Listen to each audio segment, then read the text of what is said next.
Hello, Mike. Good evening, Mohit, or good How morning, are you good doing? afternoon, wherever it is.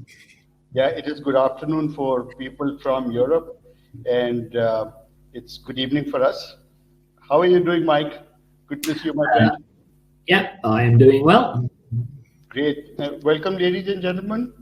I can see that many people are coming in. Oh, Steve is already here. Hello, Steve. Sumit is already here. Subhash and Pari. Fantastic. Good to see everyone here. Many people joining in. We've got many registrants today. Mike, you going to you're going to enjoy Yeah, I see we talking have a to few a people. few people saying hello from snowy England again. Yes, that's right. Karen is here. Shalini is here from Pune. Richard is here. And then we've got Priya and we've got Nanita. Oh, lovely. So quite a few people attending. Good. Welcome, ladies and gentlemen. Thank you for coming here. And thank you for, some of you have been here before, listening to Mike, on his various virtual tours to Assam and Himalayas and um, Rajasthan and lots of other places. Mike, we haven't done Goa yet.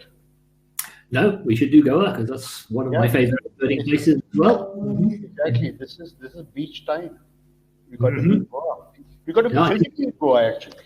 yeah. Well, I think those people who've seen any of my trips before will realise that birds, good food, and beer is just about me sorted. So Goa is the perfect place for all that. So it's BGB, birds, good food, and beer. Yeah, Okay, yeah. good, excellent. So you coined a term for Goa, BGB tours. You call them BGB tours. Good. How are you, Nishant? Good to see you. Mahendra, good to see you. Ajay, fantastic. Gaurav is also here. Helga, welcome, my friends. Thank you for joining in today. I hope all the webinars that you've been attending so far have been meaningful. And there have been other webinars also that I've been doing. Yesterday we did one on forest therapy with Deepika. And tomorrow we've got one with Masaru Takayama, who's a chairperson of AEN, Asian Ecotourism Network. So he's going to talk about rural tourism. So there's going to be good stuff happening. Okay, let me start with Mike's introduction. A lot of you will already know that I'm going to repeat his introduction, but a lot of you are here for the first time. So so you should know uh, everything about Mike in 2 minutes. So, ever since his childhood in England, Mike has been fascinated with watching birds and recording and documenting bird sightings. Mike lived in Delhi in the year 2002. Mike, that's when I met you first, when you were here in Delhi. Yep. He was a very active member of Delhi Bird Club and contributed to the Atlas of Birds of Delhi in Haryana. After he moved to Bangalore, he soon got interested in exploring sites that weren't visited so frequently. He worked for Bird Count India to help promote Indian birding and especially high quality data recording. He's an eBird reviewer for India. Remember, he's an eBird reviewer for India. So you can always reach out to him for your questions. His interest in bird recording and migration led to a short-term assignment of running the BTO's bird track program. Each week he would check the BBC weather pages to find out what the weather had been like in Britain so he could write an article discussing recent bird occurrences. So, Mike, I should also talk about myself a bit. Those people who don't know who I am properly. I am Mohit Aggarwal. I'm blessed with 4 children, a son and a daughter, out of which two are non-humans, one Labrador and one escapee African grey, who flew into somebody's house and then he finally was sent to me because they didn't know what to do with him. So he's my little sunny boy. I'm a follower of Shiva. Professionally, I'm an experiential ecotourism specialist with deep love for nature. I help people travel to some wonderful places in Asia. I'm the founder of Asian Adventures, a 26-year-old travel company. It is the largest bird watching tour company in India right now. The company is on a large mission to help Asian elephants with their corridors, free the Himalayas of plastic waste, and help small wildlife NGOs. My interest is to promote ecotourism in its true essence and convert every tourist into an ecotourist. That's my goal And Mike, just to let you know that Soumya Prasad from Nature Science Initiative next week is going to be talking about the waste management in Uttarakhand. You know, yeah. So Raman and Soumya are scientists, and they run this NGO called Nature Science Initiative, and they're going to be online to address all our friends and tell them all the good things that we should be doing to save the Himalayas of plastic waste. Okay, over to you, Mike. I'm not going to take too much time then. Go ahead. Thank you very much, Mohit. Welcome again, everybody. I won't take too much time either because, as usual, we've got too many birds to see on this trip. So the idea with this session was to look at partly look at Bharatpur and Ranthambore, which are both in Rajasthan. We obviously did our tour around Rajasthan, but we didn't include them last time because there was too much to cover. But if you're visiting Bharatpur and Ranthambore, the logical place to start from is Delhi. It's where most people internationally will fly into. There's also plenty of good birders based in Delhi. So these are nice weekend trips even from Delhi. So that's what we'll do today, is we'll start our tour from Delhi and continue on. So, oops, I don't know why we're not starting at the beginning. Let's just go back to the beginning.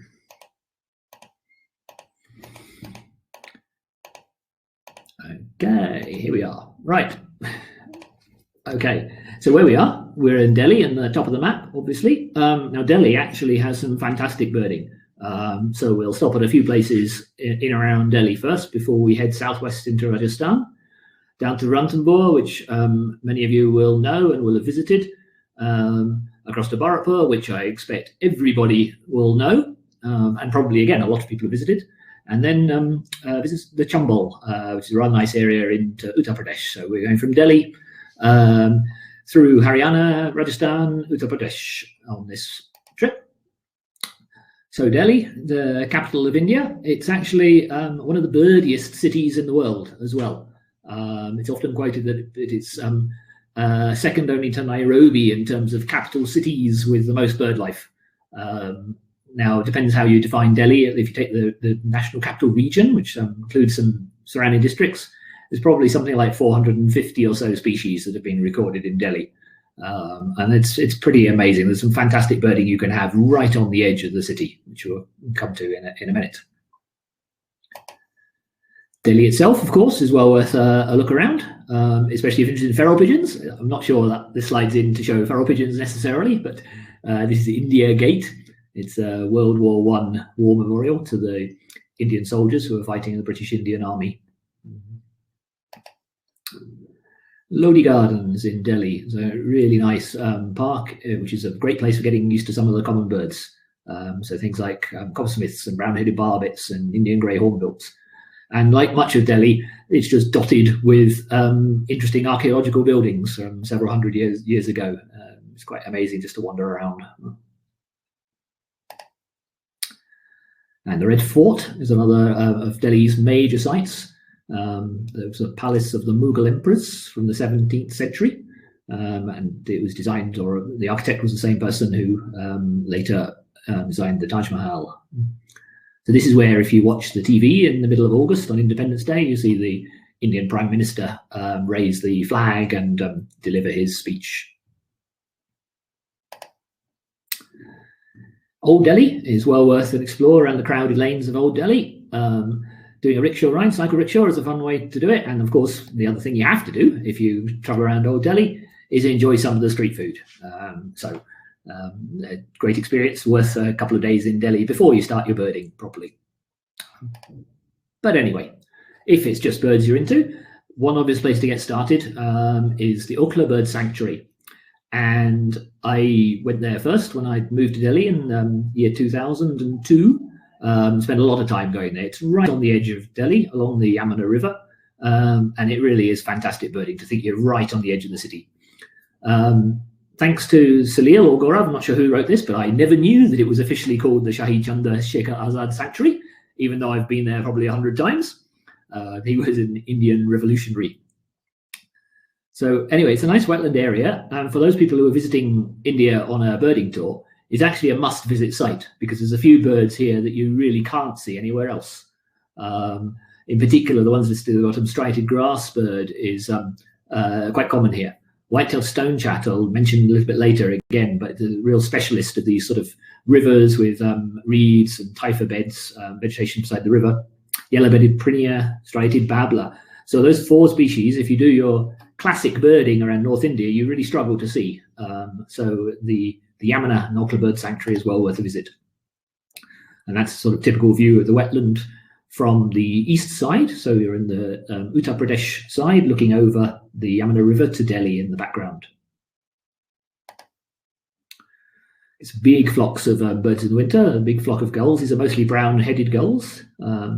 This photo was given to me as being taken at Okla, but when you look carefully, I'm spotting a few slender-billed gulls in here, which is a big rarity in Delhi. So I have a feeling this picture might actually have come from Goa rather than Okla.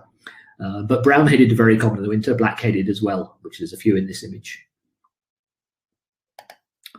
Lots of ducks on the river here.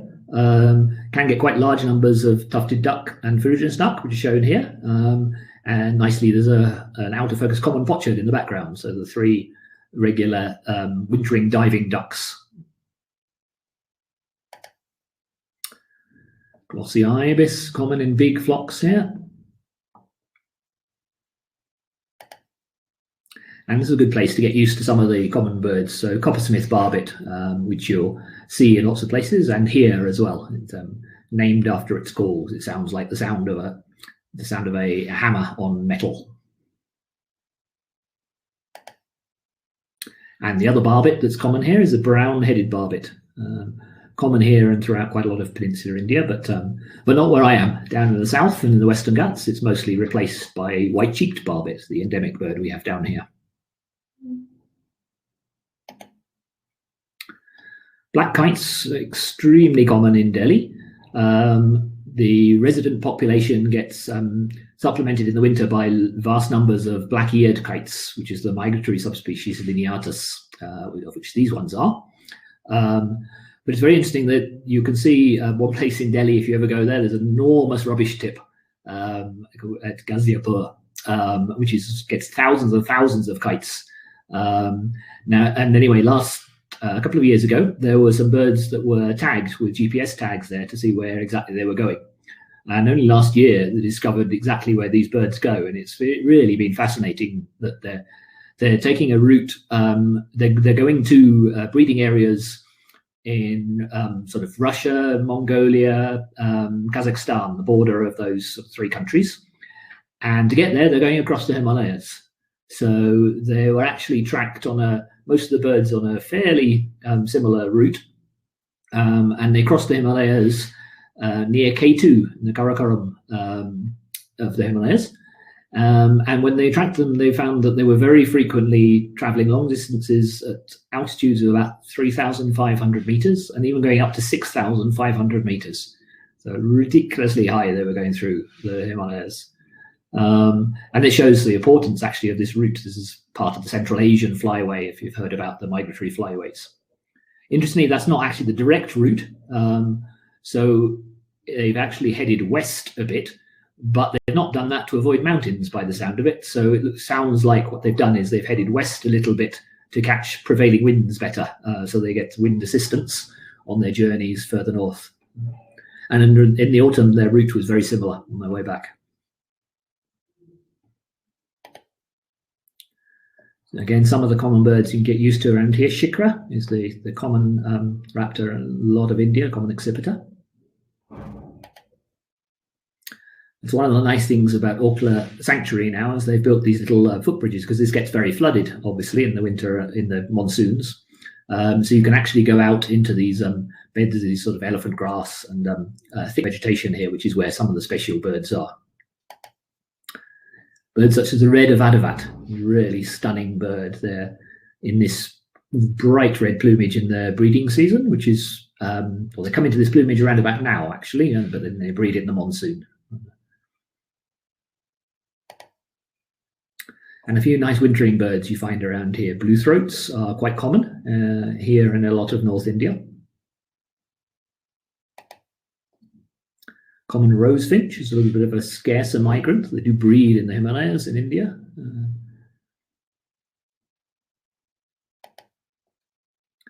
And one speciality here of it is black-breasted weaver. It's a bird mostly of North India, along the rivers and the plains around the rivers. And there's quite a bit of variation. So we get a few in the South India that tend to be more white-headed in the breeding season. But some of the white-headed birds apparently occur in the north as well, so they're not actually a subspecies. But not very easy bird to see. There's the yellow-bellied prinia, which we mentioned earlier, which is a real speciality of Orkla. It's very difficult to miss it there. Similar habitat and range to the weavers that we've just seen. And white-tailed stonechat. Now I mentioned this really is a speciality of here. In the days when I was birding in Delhi regularly, when I lived there, you'd guarantee seeing it. You would see it 9 times out of 10 if you went to Orkla. They're never as obvious as this. It's very difficult to see the white in the tail often. This is a fantastic spread tail showing lots of white. But they seem to have got very difficult to see. I think I've done, in fact, on my last 4 trips there, I think I've not seen it. So they're almost certainly declining. Although when the recent State of India's Birds report was done, I think they didn't have enough data to tell. So it was data deficient, but unfortunately a probably declining bird. And if you're at this area in the summer, winter birding is spectacular, but it's actually a really nice place in the summer. The weather can be really pretty oppressive in Delhi, but in June, July time, you start to see birds such as watercock, which are very difficult to see the rest of the year. And it's also a fantastic place for bitterns. So yellow bittern, cinnamon bittern, black bittern can all be seen here quite regularly in the summer. So that means sort of late May through June, July, August. Another site that also is east of Delhi, it's in Uttar Pradesh, but very close to Delhi, is the Surajpur wetlands. This is a completely unprotected area, unlike Orkla now, which is officially a sanctuary. Similar sort of habitat, a mix of wetlands and reed beds. Very good for Sarus crane, and a few other birds there. Bengal bushlark, bristled grassbird mentioned, which is a bit of a speciality here. Again, it looks quite tropical on this. I hadn't realised they got these date palms. I think they are. But large flocks of wintering birds. Here is this is a flock of black-tailed godwits being disturbed by a peregrine, I guess. Quite a lot of ducks here, so it's again a super wetland. And around North India, there's lots of these wetlands that are unprotected, but when they flood, and they get very large numbers of birds in the winter. So a popular place for Delhi birders to head out to. Spotwood ducks, a common resident duck, much like mallard is in the rest of in Europe. Well, the mallard is quite a rarity for us. We quite enjoy seeing mallards. There's a male on the left, female on the right. It's quite similar, just slightly less obvious red patch above the bill. It's an interesting question. Maybe I should have done this as a poll, but I had a discussion when I was birding a year or so ago about the spot bill. Which is the spot? Is it the red or is it the yellow? And I asked around lots of people, and the opinion was very divided, trying to find out whether it's named after the red spot or the yellow spot. So maybe you could answer in the chat and say red or yellow, and I'll have a look later to see what you think. I'll announce what it came out as before when I asked lots of people. Eurasian teal or common teal is quite a common winterer here. And another teal, not really so related, but cotton teal or cotton pygmy goose is a resident bird of these vegetated wetlands. Got big flocks of avocets here in the winter as well, which is nice. Blackneck stork is a real speciality of some of the big wetlands. This is a juvenile, a bit scruffy in plumage, but it's a huge stork, really impressive bird, but unfortunately declining quite a lot because of habitat loss, particularly. Wetlands have really been suffering with reclamation and turning into agriculture.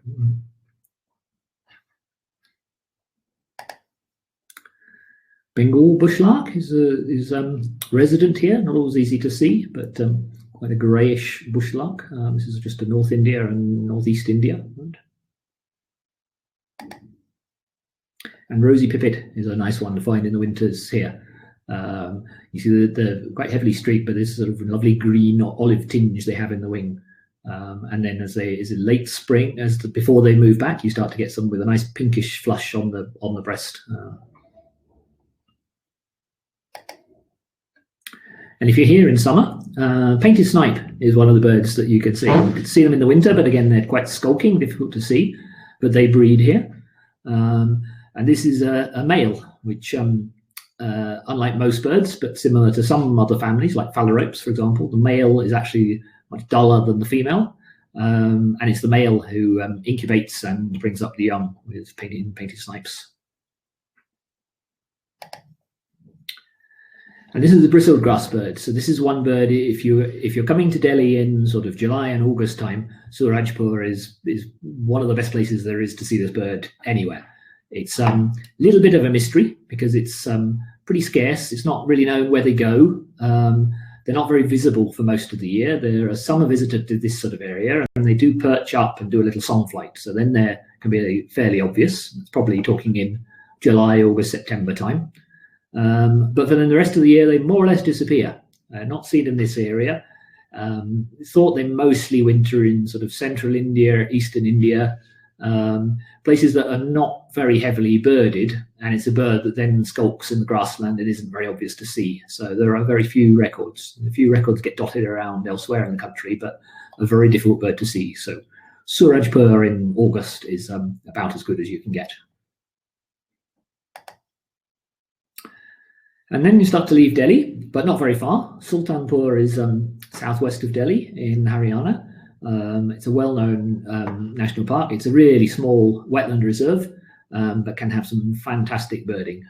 And in fact, a few years ago when Bharatpur was very dry in the winter, Sultanpur was better generally than Bharatpur. So it's super birding, easy to access from Delhi. And then again, this has a few key birds that it's very reliable for. Again, a nice wetland, big numbers of ducks, painted storks, in this case a painted storks breed. You'll find black-necked stork here again, usually find a pair of sarus cranes. Bar-headed geese in the winter, we get quite nice flocks of bar-headed geese here.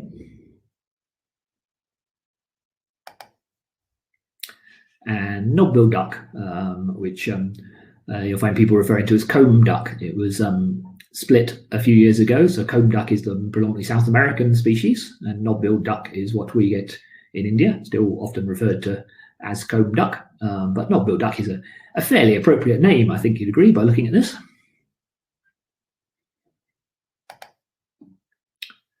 Indian stone curlew or Indian thick-knees, fairly common in Sultanpur and some of the drier areas. Very similar to the Eurasian thick-knee, but split a few years ago, but not a particularly easy split. It's very similar in plumage, and I think they overlap quite a bit. If you're lucky, ruddy-breasted crake is a resident crake that you can occasionally see around here.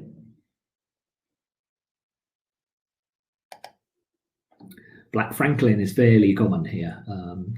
Again, these are very obvious at certain times of the year where they'll perch up and call prominently, but then other times of the year, in the winter, they can be very difficult to see.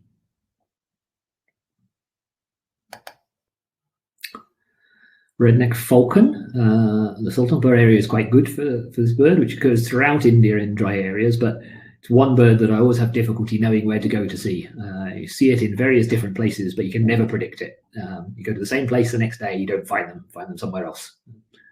But it's a stunning sort of medium-sized falcon. And one of Delhi birders' favourite birds is short-eared owl, which winter some years in reasonable numbers, but usually fairly scarce. So it seems migrants, so you can see them over Delhi sometimes, but Sultanpur area is one of the more reliable places to see wintering short-eared owls, which probably are in India more commonly in owl years. In Europe, birders know this a bit more regularly, but owl populations are very dependent on the numbers of lemmings in Scandinavia and sort of northern Russia. So in lemming years, when there's lots of them, there's lots of owls. But then in years where they're scarcer, the owls need to travel further, so that we get them even, short-eared owls even being recorded right down the southern tip of India, probably in a year where food was scarce and they had to go further to find it. Isabelline shrike, or Dorian shrike, depending which taxonomy you're looking at. This is a fairly regular, quite common winterer in the northwest of India, but difficult to see elsewhere. So through the Delhi area, it winters in quite good numbers. Red-collared doves you see in various places. Unusual for a dove in that male and female are so different. Most of the doves actually, you can't tell male apart from female. And in the drier areas around Sultanpur, there's an area called Sultanpur Flats, which is just outside of the sanctuary proper. You can find yellow wattled lapwings, which breed here. And with some luck, Indian courser, which do breed here. So they're here for about half the year, and then they disappear post-monsoon for a while until they come back to breed again in the later winter before the monsoon.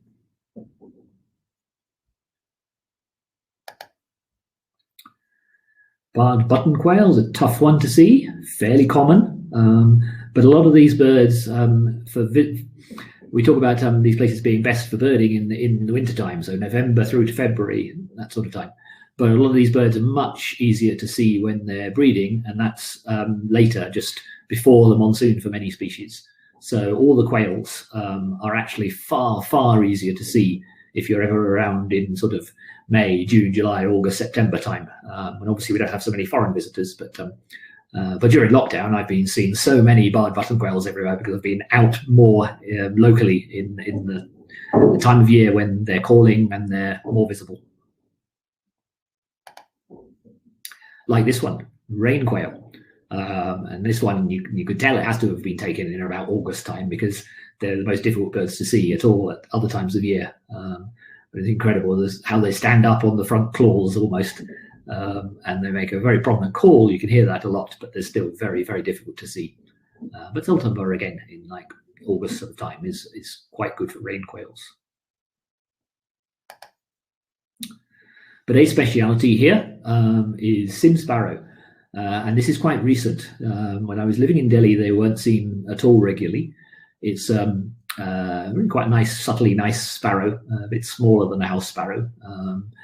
But they're birds mostly, or were, of the Indus Valley and Pakistan, and just reaching into India. But they no doubt have actually been spreading, and probably numbers are increasing. But they seem to have spread along the canals. So quite a lot of irrigation canals built in the last sort of 30, 40 years, I suppose, through Rajasthan and Haryana and places. And the vegetation that grows up alongside these canals is what sim sparrows like. So they've reached the edge of Delhi, they've reached Sultanpur, and it's now a reasonably reliable place to see them. Now, one thing Sultanpur is very nice for in the winter are the flycatchers. So red-breasted flycatcher, which is more of a Europe and Western Central Asian bird, and tiger flycatcher, which is an East Asian bird, both winter in the Indian subcontinent. Red-breasted flycatchers almost exclusively in the subcontinent, tiger flycatchers in Southeast Asia as well. But there are quite a lot of places where you can get both together, and Sultanpur is one of the better places for it. So this is a lovely picture showing two males. You can see how much more extensive the orange is on red-breasted flycatcher compared to tiger, which is a restricted area of orange. But interestingly, in the winter, tiger flycatcher males lose that orange, so they look much more like females. And red-breasted flycatchers can show less orange, so they look a little bit more like male tiger flycatchers. So females are difficult to identify all the time. Males can be a little bit in non-breeding plumages. But Sultanpur is a great place because you can see and hear both and get quite used to them. Another speciality, not very easy to see anywhere, Brooks' leaf warbler. It's quite a subtly sort of yellowish, greenish bird, has quite a lot of yellowish on the face. Brooks' leaf warbler breeds in a very small area in sort of Pakistan and Kashmir areas of the Himalayas. And it doesn't move very far in the winter, so it's still mostly in the northwest, just into India. but it just about reaches this far south and east. So Sultanpur again is fairly regular, not easy to see, but there are one or two wintering there most years, and then also occasionally Bharatpur and Jumbo we were talking about, but doesn't tend to be seen anywhere else. So it's a good bird to find, is Brooks's leaf warbler. A few mammals here as well. We'll see nilgai quite often. They're quite common most of these places. The largest Asian antelope. Ruddy mongoose is one of the common mongooses. Grey mongoose is the other one you see quite commonly around. But speaking of mammals, ranthambore is the place to be. So most of you will know ranthambore is probably certainly one of the 2 or 3 most famous tiger reserves. It used to be a hunting ground of the Maharajas of Jaipur. And it's one of the best places to see wild tigers these days. The most accessible probably because it's not too far from Delhi, so it's quite popular for that reason. But it's a really nice park. Plenty of good birds as well here. And it's pretty spectacular. That's Ranthambore Fort, which is more than 1,000 years old, and is actually inside the park. Yeah.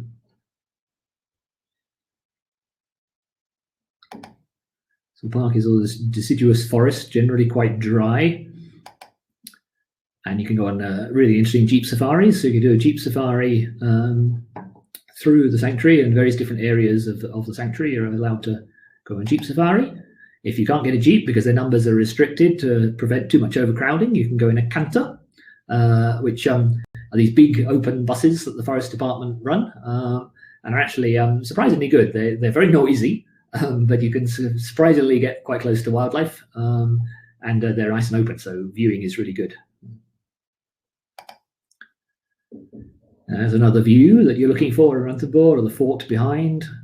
But what you're really looking for is that view like this, with the tiger in front of it.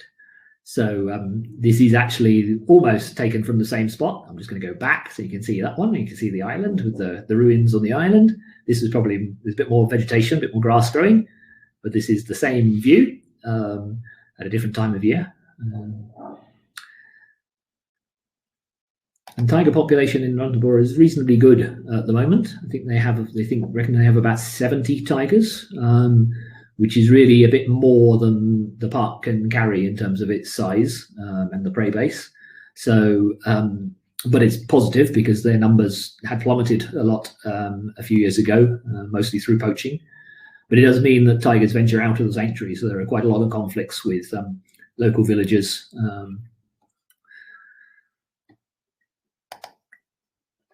Leopards are also quite common, but less often seen. They're much more nocturnal than tigers. So one of the advantages with tiger watching is that they are quite active in the daytime. So your chances of seeing them are actually quite high, whereas leopards are quite tricky to see. Sloth bear is also something you can see the reasonably good chance here. Jungle cat is a slightly smaller cat that is a reasonable chance of seeing. Probably still more likely to see a tiger than a jungle cat in Ranthambore, I think. But jungle cats are quite common around the country. Langurs you'll see very commonly. The grey langur has actually been split into several different species, all very subtly different, and I can never identify them apart from where they actually are. So this one should be Northern Plains grey langur. But I think there's about 7 different species across India now. Spotted deer you'll see in their hundreds every time you go into the park. Some deer are a bit more solitary, but you'll always see some deer somewhere. And birds as well, plenty of birds. So one of the nice things is so many of the birds are there in large numbers and you get really close to. So rufous tree pies, you can see groups of 50 or 60 in places. They're very, very common here. Indian Scops owl is quite regularly seen as well. They always have their favoured holes in the trees, so the jeep drivers know exactly where they are, so they can almost always show you an Indian Scops owl somewhere on your safari. Bit scarcer, grey-headed fish eagle. They like the large still water bodies, the large lakes, unlike lesser fish eagle, which is commoner. So in Corvette, for example, you get lesser fish eagle, but that one prefers more fast-moving rivers, whereas grey-headed fish eagle is more of a lake bird. White-naped woodpecker occurs across India in fairly dry areas, never very easy to see, although it's not rare. But ranthambore, that sort of habitat is quite good for white-naped woodpecker. And some of the other common birds, common woodstrike is very common in this sort of habitat. Black redstart, a common winterer in North India. We get multiple subspecies. So this one is the slightly larger rufiventris subspecies with a really extensive orange beneath. In the northwest, you get phoenicuroides, I think is the subspecies you get, which is a little bit smaller and has a grayer crown on it. One of the nightjars you can see here, Savannah nightjar, which is quite a large nightjar, fairly plain coloration. You get a chance to see it in the daytime or hear it on your, if you're leaving your evening safari and you're leaving just about dusk.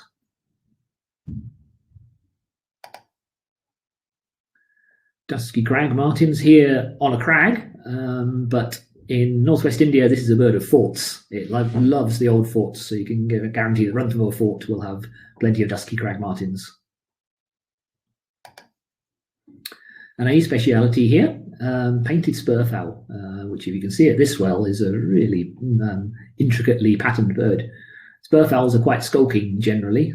Again, you get them over a lot of central India and drier areas. But Ranthambore is probably one of the best places to see them. There's also there's a small shrine inside the park where people leave grains, and a pair of painted spurfowl always used to come there very regularly. So a great place to see them. Another good painted bird, painted sandgrouse. Again, areas just outside the park you can go to in the evening where they might come in to drink. Lucky to see them like this because unlike chestnut-bellied sandgrouse, which is commoner, painted sandgrouse tend to wait till it's quite dark before they come to drink. So so you don't tend to get quite such good views, but with luck you'll see them in this area. And nearby, if you have time, there's some fantastic wetlands in Rajasthan. So Sorwal Lake is one of them. Gets, again, huge numbers of birds. And a lot of these lakes in Rajasthan are not really visited that much, as people do the tigers a little bit more and don't tend to explore. But Sorwal is very good here for big flocks of pelicans. It also attracts Indian skimmer quite regularly. So in Ranthambore, there's a lot of awareness done for tigers and conservation. So there has been a big problem with poaching in the past. One of the initiatives they have is this Ranthambore School of Art, which is aimed to bring awareness to Project Tiger, the project nationally to protect tigers, and other wildlife and need for conservation. So the students are local students from the villages there, producing some really nice artwork.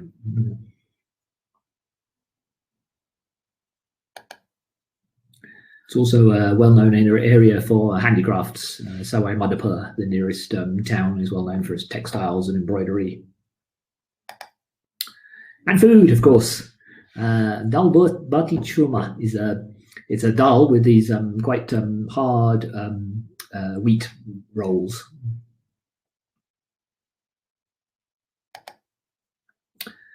And then on to Bharatpur, or officially Kela Dev National Park.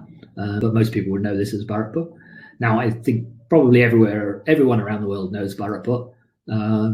I remember when I was a child in England, probably about the age of 12, I did some voluntary work at the Wildfowl and Wetlands Trust, which was the charity set up by Sir Peter Scott, who some of you may have heard of, who was rather like Salim Ali. He was a hunter, a wildfowler in his case, who turned conservationist. He helped found the WWF, Wildlife Fund for Nature, and he also founded the Wildfowl and Wetlands Trust, and they had some reserves where they do captive breeding of wildfowl, and they had one near where I lived, and so I did some voluntary work there. But in the hides, there were some nice hides laid out over the wetlands to watch birds. They had some murals painted on the walls, and these were huge murals filling up a wall of the hide. and they were done of famous wetlands around the world. And I can't really remember very many of them now, but Bharatpur always stuck in my mind. It was a brilliant picture of these wetlands full of birds. There was a Pallas's fish eagle in the tree there. And so I remember that one vividly. It was many years before I first came to India, but it was always a dream to visit Bharatpur eventually. If I try to find out who the artist was, because those murals are no longer there. I don't know when they disappeared, but I haven't been able to find out yet. So. Anyway, this was a hunting ground originally. It's fantastic. It's a man-made area, man-made wetlands for hunting. The Maharaja of Bharatpur at the time. Now, mostly thanks to Salim Ali's work, it's protected. He did a lot of research at Bharatpur and was instrumental in getting it protected. So it has a fantastic variety of birds, wetlands, grassy areas, forests. It has a lot. It's just a superb place. If you're a beginner, it's a brilliant place because you can get close to birds. You can spend time watching birds. And if you're more of an experienced birder, there's always some good birds to find and see well there. Of course, what's probably most famous is the Siberian crane, which I'll talk about in a minute. But there's other birds that are really good. Siberian ruby throats, quite regular in the winter. Dusky eagle owls, lots of raptors, lots of wildfowl. Really, it's a must-visit place. So this is sort of typical habitat you have. These shallow wetlands, or gilles, as they're called. And this is a very familiar view to anyone who's visited Bharatpur. This is the entrance road into the park. You walk down this road in the morning. This is, you can walk around through here, getting used to some of the commoner birds. The gilles are on either side. And if you're really into the birds, you actually don't get very far down this path. There's too much to see. But if you go beyond and off this on various trails, there's fantastic birding. Spotted here, you'll see a few along this path. In fact, it's also it's quite good for mammals, and you can get quite close to them. It's so used to people. But Siberian crane. So even these days, if you read newspaper articles in India that talk about wetlands, they'll talk about Siberian cranes, because I think journalists tend to get a bit confused. And if there's a bird that's big and it's white, it's a Siberian crane. So most people in India know of the Siberian cranes. Unfortunately, they don't come to Bharatpur anymore. And they won't do anymore. So it's a sad story, really. But Siberian crane is endangered globally. There's only about 3,000 or 4,000 in the world, and they almost all winter in eastern China, mostly at one lake. But there was a population further west, breeding in western Russia, that always used to migrate to two areas, one in Iran and one in North India, mostly at Bharatpur. It was always a very small population, but there'd be about 100 birds in probably the 1960s and 1970s would come to Bharatpur. But gradually those numbers declined until in the 1990s, there was only 2 birds coming to Bharatpur most winters. Thankfully, my first trip to Bharatpur was in 1999, and I saw those last 2 birds, but they were last seen in the 2001-2002 winter, and they haven't been seen since.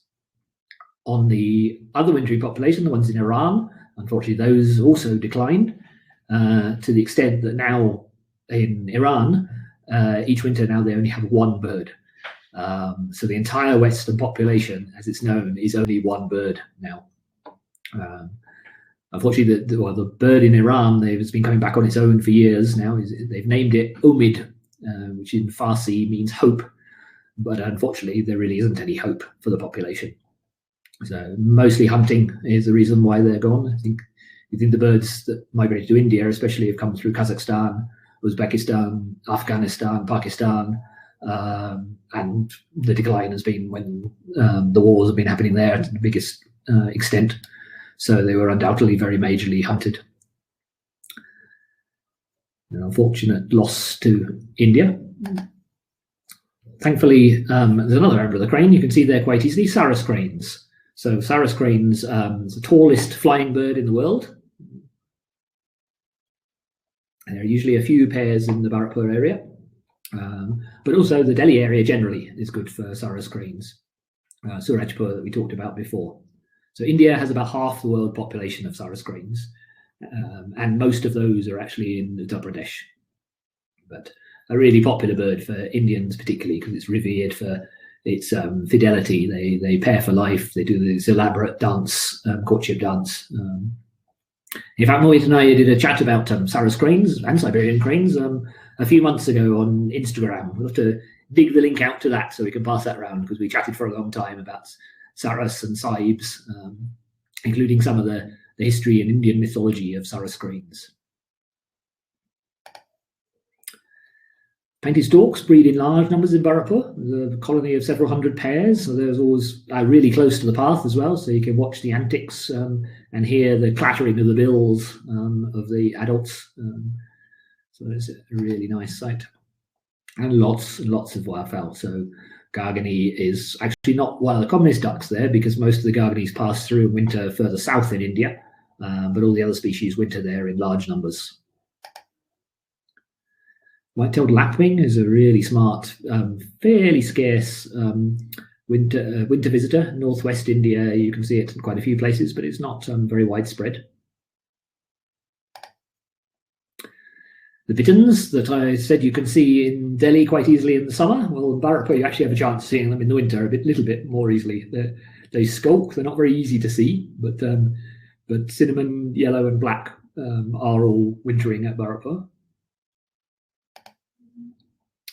Water rail is quite a big rarity in India.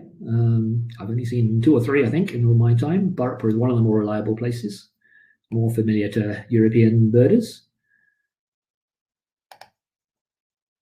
Egyptian vultures usually seen at Bharatpur, so unfortunately we've lost the big flocks of vultures that they used to get. I remember on my first visit seeing at least sort of, well, maybe not up to 100, but high double figures of vultures, white-rumped vultures and Indian vultures. Unfortunately, they're rarely seen now, but Egyptian vultures are present in small numbers. But raptors, the park is fantastic for. So greater spotted eagles are common in the winter. They're difficult to count because you don't see them all together, but 10 or 20 in a day is probably very likely. It's also probably the best place to see Indian spotted eagle. Fairly similar. When I was actually in Delhi at that time, 20 years ago, no one really knew how to identify it, partly because it was had been lumped with lesser spotted eagle, which is an Eastern European bird. So no one was really quite sure what these looked like. So it's only in recent years we started to get really nice photos and appreciate that are actually quite different to greater spotted eagles. Imperial eagle. This is an adult, stunning bird that winters in small numbers here. So Indian spotted is resident. Greater spotted is just a winter visitor. Eastern imperial is a winter visitor. And you have another one, tawny eagle, which is another resident one. In winter, probably the scarcest of those 4 in Bharatpur, so commoner further into the desert areas of Rajasthan. Spotted owlets are very common. And dusky eagle owl. This is the best place in India to see dusky eagle owl, which is another super owl, one of the largest eagle owls.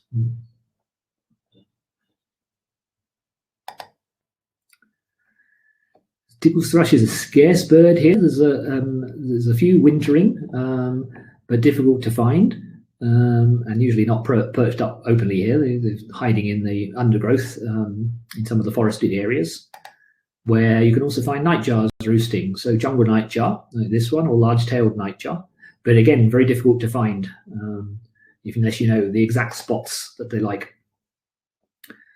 Jackals are fairly common in Bharatpur. You can often see jackals on that main path. And this is the way to get around. So if you're birding in Bharatpur, you can take a cycle rickshaw like this. The guides are all local. They all know the key birds very well. They, in fact, would know where that nightjar happens to be roosting.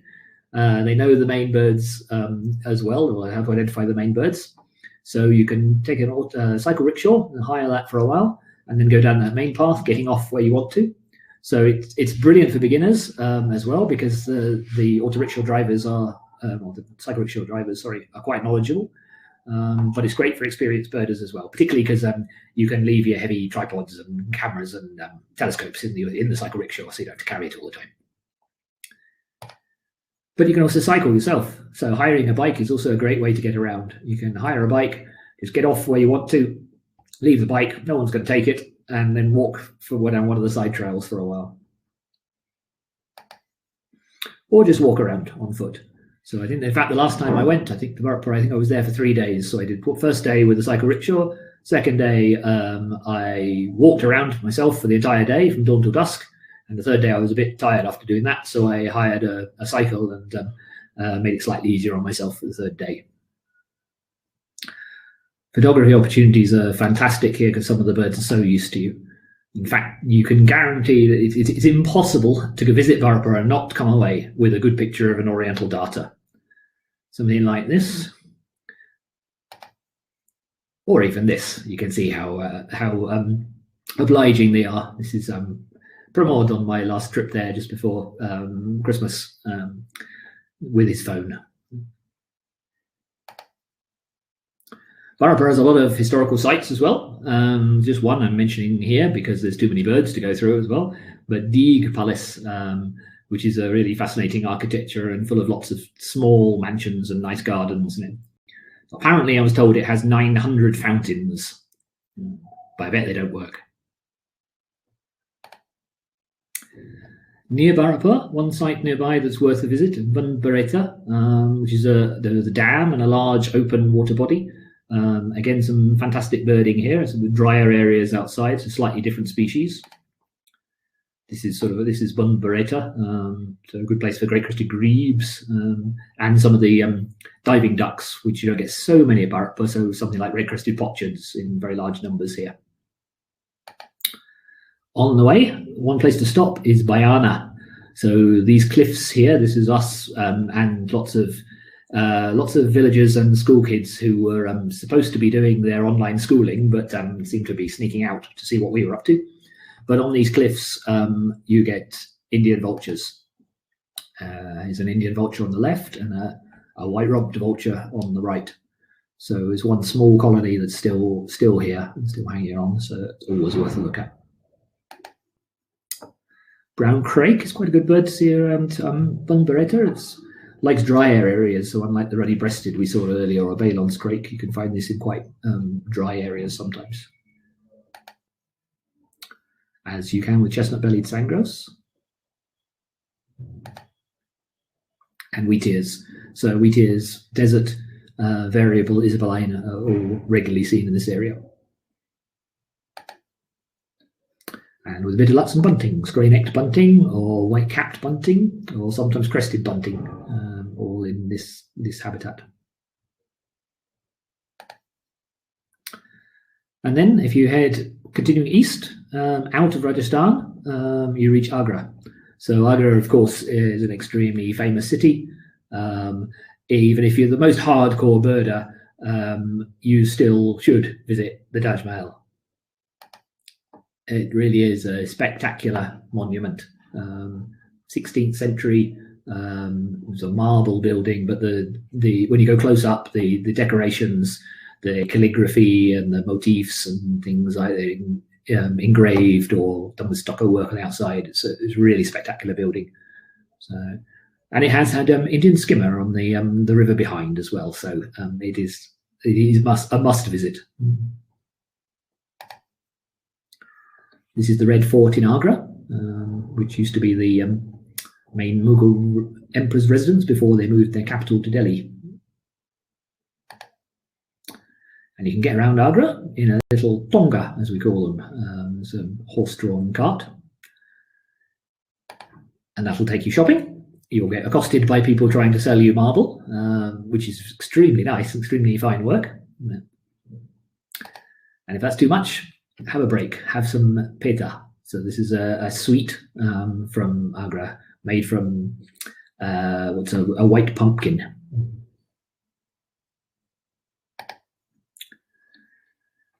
Outside Agra, Susarova is a bird sanctuary, another big wetland that attracts some good birds, black-necked storks, lots of pelicans. There's a typical view from there. Well, not quite typical, because when I last went, there weren't any pelicans. But another nice wetland. Flamingos pop in from time to time at all these wetlands around here. But one thing at this place, Osprey, that was there when I was last there. But one thing they have at Sosarova is the Sloth Bear Rescue Sanctuary. There's an NGO called Wildlife SOS who set up this sanctuary. So if any of you have been to Agra from Delhi about sort of, well, I suppose 15, 20 years ago and more, you will have undoubtedly have seen the dancing bears along the road.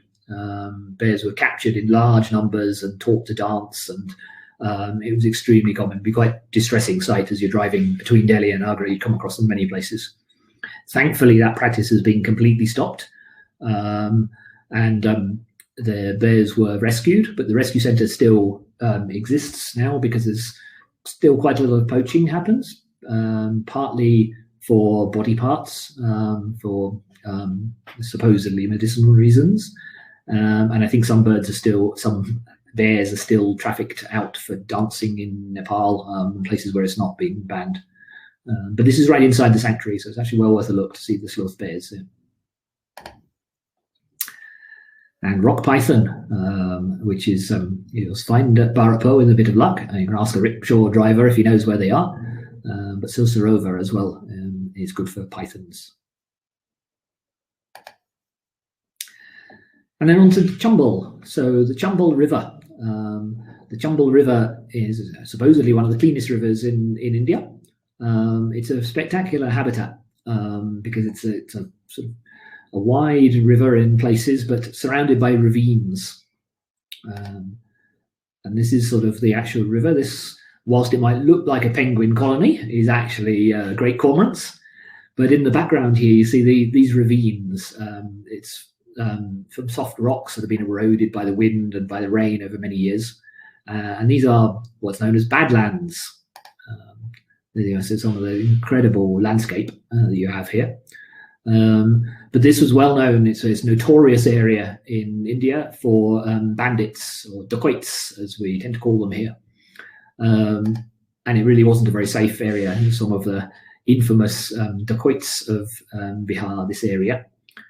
So for hundreds of years, it's been known where bandits would hide away in all these gullies and would be really difficult to find, and go on raids to some of the power cities in Rajasthan and to Delhi. So some of you may have heard of Fulan Devi, the bandit queen, who was one of the bandits here, who has a very colourful life of murdering a few upper caste people and getting imprisoned and then becoming an MP and eventually being assassinated. So that's a very brief potted life history, but do watch the film The Bandit Queen if you want to know a bit more about her. So it's only really in the last, I suppose, 15 or so years that this area has opened up, and you can do a boat safari. So you can do this fairly on the river Chambal, not too far from Bharapur, about 2.5 hours from Bharapur, or you can come into Uttar Pradesh, close to the river there, and do safaris along the river there. You'll see crocodiles in both places. This is a marsh mugger, and also gharial, the fish-eating crocodile, which is actually the longest crocodile in the world, I think. It's a really fascinating creature. There they are with, or one is with young. It used to be very common across the North subcontinent, but numbers have really declined. I think there were at one stage just 100 or 200 left. So they've been captive bred, and quite a lot of them have been released. So there are more around now. Chambal is one stronghold, but they're still very endangered. And interestingly enough, when I was looking at this picture, I was wondering how many young gharial tend to have. And so I looked it up quickly, and it said typically sort of about 50. And the most I could find referred to was maybe up to 100. 90, 95, I saw quoted somewhere, or 100. Well, there's more than 100 in this photo. So I don't know if this is a record-breaking gharial. Gangetic dolphin is also in the river here. Again, similarly, used to be much commoner, pretty rare now. But this is one of the strongholds, but severely under threat. This whole river ecosystem is very threatened. A lot of illegal sand mining goes on. As encroachment comes in, there's a lot of disturbance. So it's a really unique place and under threat, unfortunately. It's the tent turtle, named because its shell looks a little bit like a tent. Sandlarks are fairly commonly seen along the river here. And you'll see great thickney or great stonecardia. Pied kingfishers, probably a male and a female. Can't tell from here. Male typically has 2 breast bands and the female has 1. Pallas's gull, usually a few to be found in the winter on the river here. But this is the key bird we're all looking for, Indian skimmer.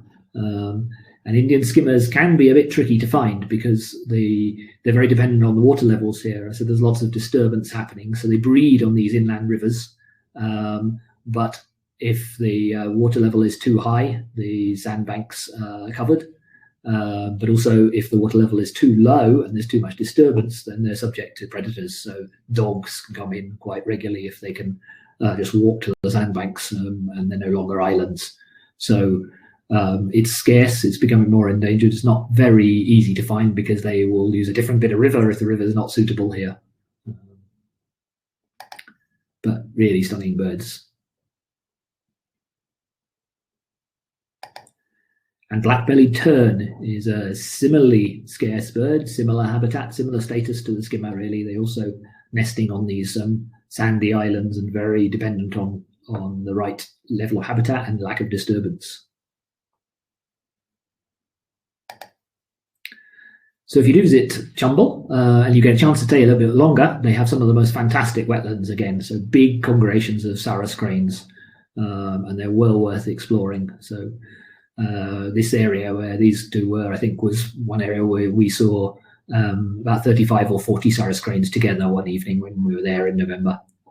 So it's a rather fitting site to end on, I think. So thank you very much for that race through areas of fantastic birds and wildlife not too far from Delhi. Excellent, Mike. What a lovely presentation. And it was, yeah, it was gripping. It was, I could see that nobody is going away, and they all sort of hooked, glued to the screen. So thank you very much. What a lovely presentation, and absolute deepest gratitude to all the photographers who contributed their photos for this presentation.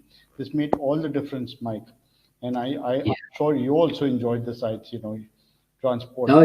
It's fantastic. And there's too much to include as well. I think I have to thank Salil and Gaurav as well for helping put that presentation together. But the main thing I have to do is stop Salil finding lots more photos because he wants to put every bird in.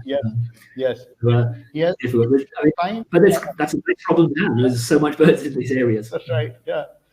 Good. So I just put the poll here. I wanted to know if people wanted to, what the next one is going to be of Arunachal Pradesh. We'll be talking about of Arunachal. Mike, that's what you and I decided. But I put the poll here because I wanted to know how many people are interested in Goa and how many people are interested in Ladakh for 25th February. So we could take a call and then do that first, that interests people. And I'm also going to share 2 files here. One file is the Himalayan birding trip report that Mike just finished. So, it's there. And then whatever that Mike showed you on in the slideshow, some text I've put together for you and some links. So that file also I'm sharing with you. You could download and look it up whenever you have time. And I could give you Chambal and Bharatpur trip report of 2020. That's also there. And I'm also going to share Rajasthan birding wildlife trip report. Why not? Let's just give what we've got. It's wonderful. So friends, there is there's a link that Fareen has posted, which says webinars by Mohit. That's also got a link to our Facebook and WhatsApp groups. So you can be part of it, and then even if you sometimes miss the webinar, or you've been webinared out, because you don't want any more webinar, that's fine with us, no problem. Just go ahead and register, and then you'll get the replay link, and you can see it whenever you like. No problem with that. So don't miss the opportunity, even if you don't want to do it right there and then, and something more pressing is there, no problem. Those webinars are not going anywhere. So that's fantastic. And so, Mike, I've shared the poll, I've shared the links, and I wanted to tell you, Bharatpur, according to me, is a sort of a factory. It churns out the best nature guides for India. Everywhere. Yeah.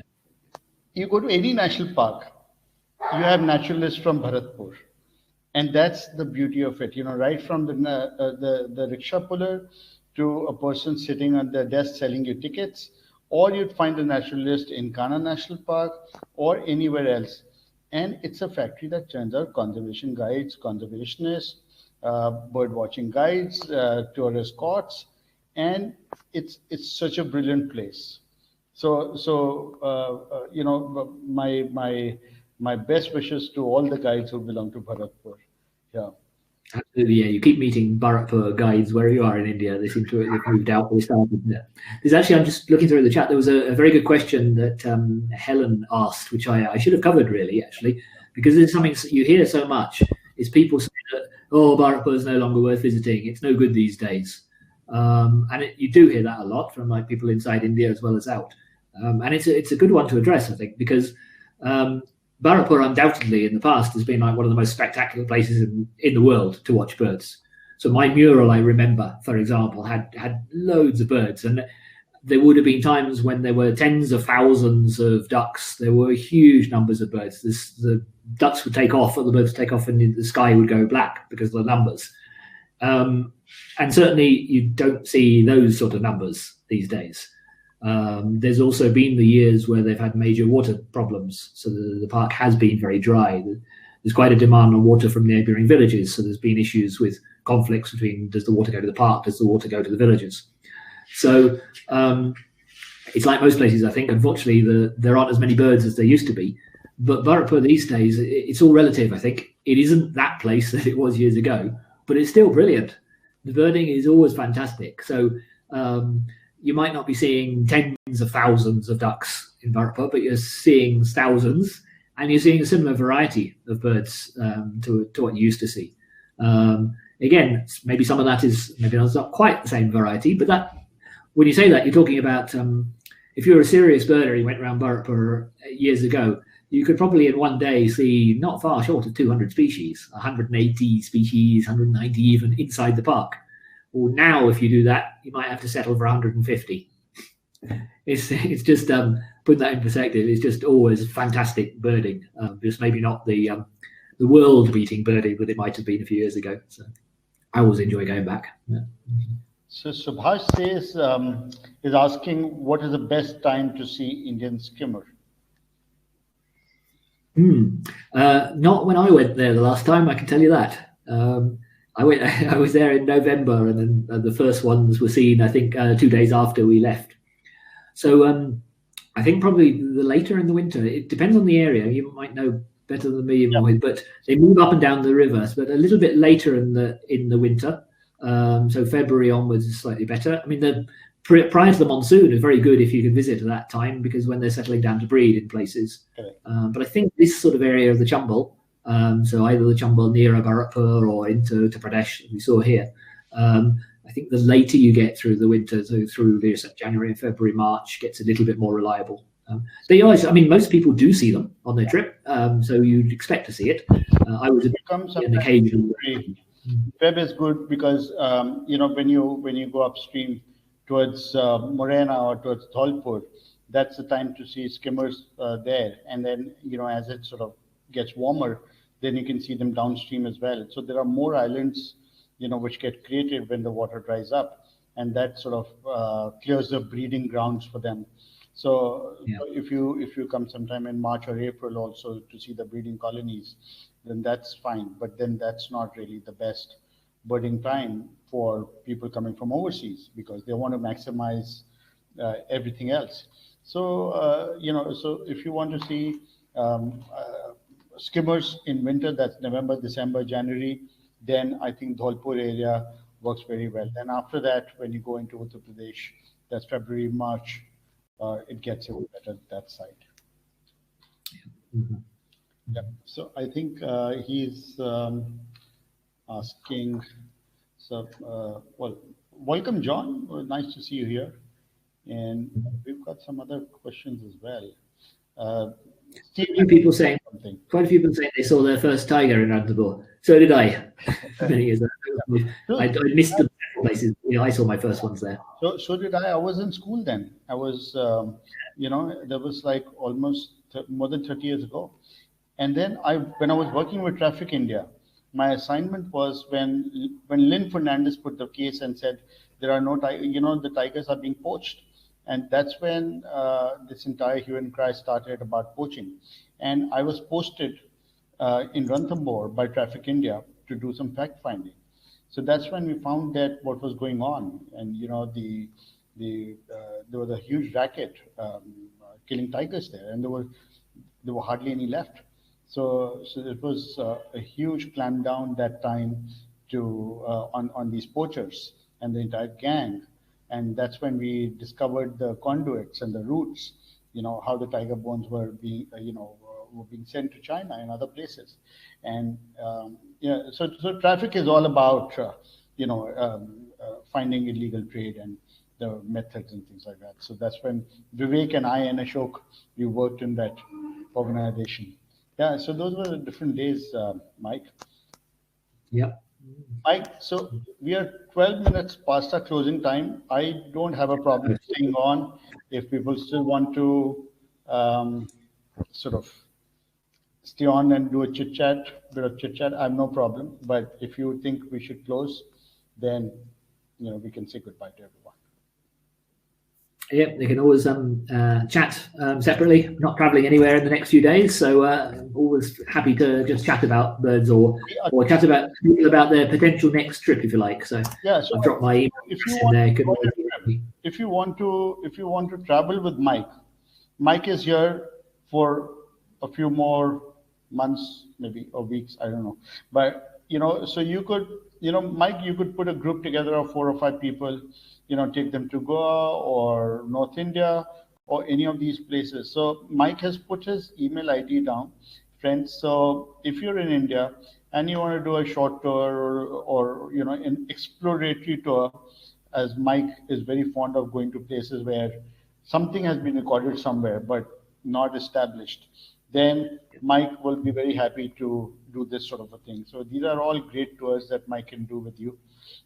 Feel free to reach out to him so that this is the best time. This is the best time to bring all these knowledge pieces to the world. We don't know what's hiding where, because when the season is on, when the tourism season is on, everybody gets to go only to the regular places because it's about spending money and getting the best value for your money.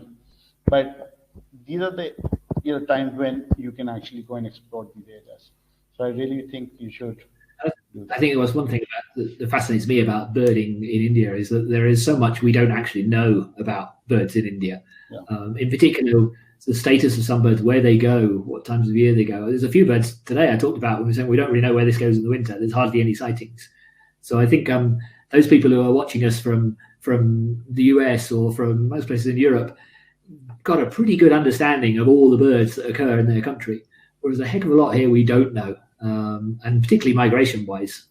So there's some interesting studies happening now. I mentioned the black kites we've found out recently, but there's some real fascinating things, and it's something that just I know if I just go out birding somewhere locally, I can actually contribute to helping to find out something that we don't really know very well.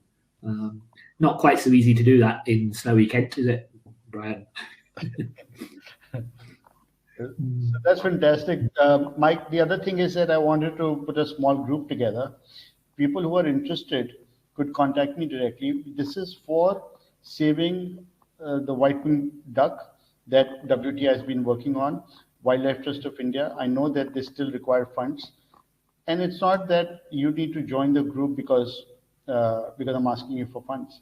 I'm asking you to get together so that we can promote the cause together and get people, find people who can contribute some amounts of money for the conservation of white-winged duck.